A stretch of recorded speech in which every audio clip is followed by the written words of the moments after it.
এই দেশের প্রধানমন্ত্রী হেতাউক আর ভোট ছিল শয়তান, ভোট ছিল শয়তান। এই ভোটু আমাদের দেশ গরিব দেশ ছিল, ভাত খাইতে পারি নাই, কাপড় পরতে পারি নাই, বুঝছেন? কাপড় বললে জুতা নাই, জুতা বললে বোঝা নাই। এই দেশটাই এইভাবে অবস্থা আমরা পাইছি। ভাত খাবো, ভাতও নাই, ড্রেস পরুন, ড্রেস নাই। এখন ভারত আমাকে দেশ তো সব নিয়ে গেছে, এটা আমি মানি। আমার সামনে দিয়ে নিয়ে গেছে, আমার সামনে দিয়ে নিয়ে গেছে। ভারত যা নিছে, এই 17 ট্যাঙ্কার ছিল বাংলাদেশে, এই 17টা ট্যাঙ্ক 17 এই জাহাজ নিয়ে ভারতে নিয়ে গেছে। একটা সেলিংমেন্ট পর্যন্ত রাখা যায় না তারা, এই ভারত নিছে না। এরা প্রাপ্য, হ্যাঁ বহুত লোক মারা গেছে ভারতের, বহুত লোক। আর ভারত যদি সহযোগিতা না করতো তাহলে দেশ এত সহজ স্বাধীন হয়েছে না। যে বেটা কয় বেটা বিমান। এক্সট্রিম মশার কয়েল প্ল্যান্ট ফাইবার দিয়ে তৈরি, তাই সহজে ভাঙে না, সুগন্ধিযুক্ত ও নিরবিচ্ছিন্নভাবে জ্বলে। ডেঙ্গু, চিকুনগুনিয়া বাহি সহ যে কোনো মশার বিরুদ্ধে দেয় এক্সট্রিম সুরক্ষা।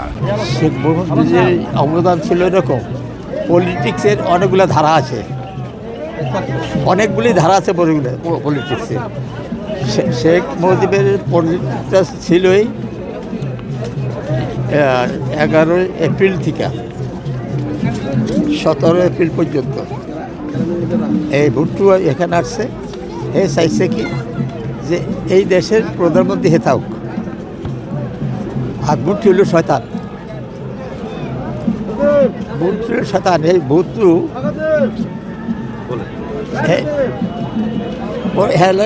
দয়া চলে গেছে পাকিস্তান, এই আল্লাহ কোনো করে না। পরে এর অ্যারেস্ট করিয়া পাকিস্তানে নিয়ে গেছে, বুঝছেন? এই বঙ্গবন্ধুরে 17 এপ্রিলে রাত্রে নিয়ে গেছে অ্যারেস্ট করিয়া, অ্যারেস্ট করিয়া নিয়ে গেছে মতো। এর লয়ে গেছে প্রথম তো ভারতে নেওয়ার কথা কইছে, কিন্তু পরে এরা পাকিস্তানে নিয়ে গেছে। পাকিস্তানের পথখানে সে ছিল, তার এই সময় করার কিছুই ছিল না। আমি যদি কয়েদি হই, আমি কি করতে পারি বলেন, আপনিই বলেন। আর এই বঙ্গবন্ধু সময় কী করবো? এবার তো অ্যারেস্ট হয়ে গেছে, তার তো করার কিছু ছিল না। সে এই ডিক্লারেশন দিয়ে গেছে।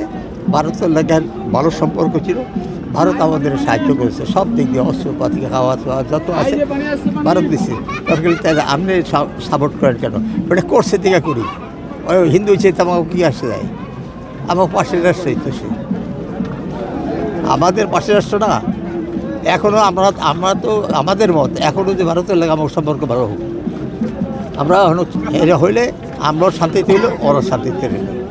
আর হের লাগে যদি আমাকে ঠুলিতে হেরাও ঠুলি, হেরা বড় রাষ্ট্র, আমরা ছোট রাষ্ট্র, আমরা নিচে যাবো গিয়া, উপরে উঠতে পারবো না, ভারতের উপরে উঠতে পারবেন না। আপনারা যতই দেখেন না যে আমরা এই করবো যারা কয় করিয়া দেখ যাই একদিন, তাইলে আমি বুঝতে পারি যে হাওয়াটা তুই একটা ব্যাপার।